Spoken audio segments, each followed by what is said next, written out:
त हस्ती वॾी आ। माउ खे तूं न रंजाईंदो कर, माउ त हस्ती वॾी आ।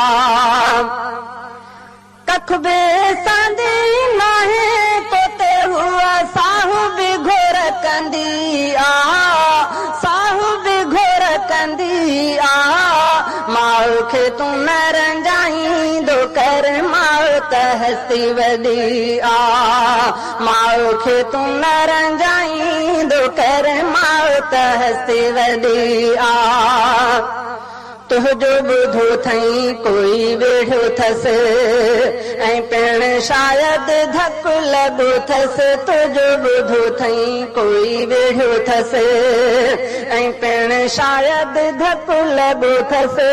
बच्चा बच्चा कंदी डुकंदी, बच्चा बच्चा कंदी डुकंदी, किरंदी तोॾे पुगी आ, किरंदी तोॾे पुगी आ।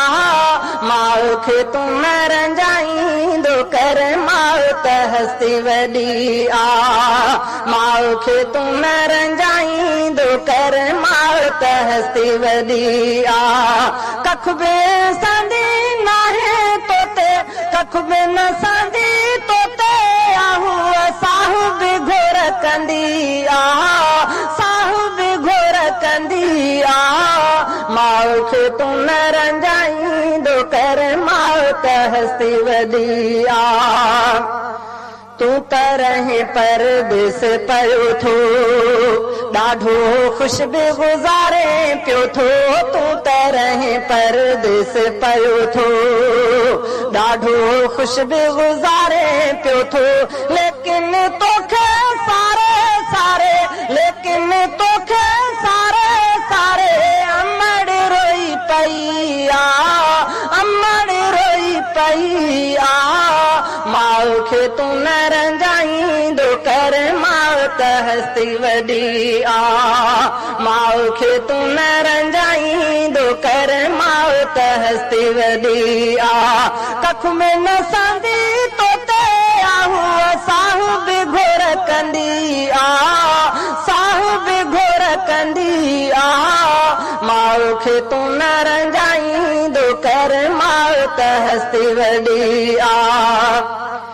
कदुर उन्हनि खां माउ जो पुछ तूं, नंढे जिन जी माउ मरी वई। कदुर उन्हनि खां माउ जो पुछ तूं, नंढे जिन जी माउ मरी वई। माउ जो जिन खे प्यार न मिलियो, तिन जी कहिड़ी ख़ुशी आ, तिन जी कहिड़ी ख़ुशी आ। माउ खे तूं न रंजाईंदो कर, माउ त हस्ती वॾी आ। माउ खे तूं न रंजाईंदो कर, माउ त हस्ती वॾी आ। कख बि न संदी तोते आ, कख बि न संदी तोते आहू, साहू बि घोर कंदी आ, साहू बि घोर कंदी आ। माउ खे तूं न रंजाईंदो कर, माउ त हस्ती वॾी आ।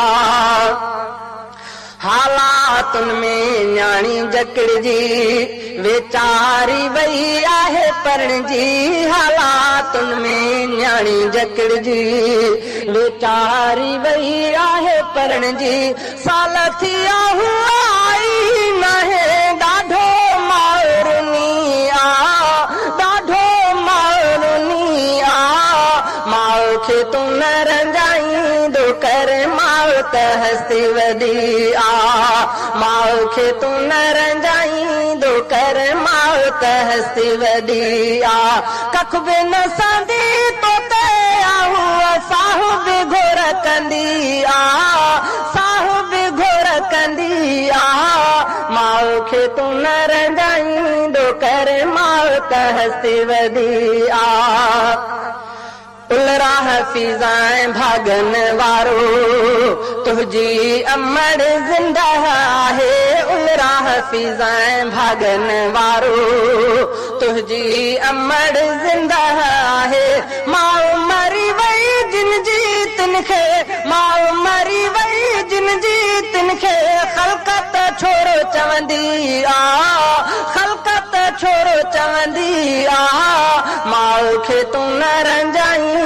कर माउ त हस्ती वॾी आ माउ खे तूं न रंजाईंदो कर माउ त हस्ती वॾी आ कख बि न संदी तो ते आहू साहू बि घोर कंदी आ साहू बि घोर कंदी आ माउ खे तूं न रंजाईंदो कर माउ त हस्ती वॾी आ।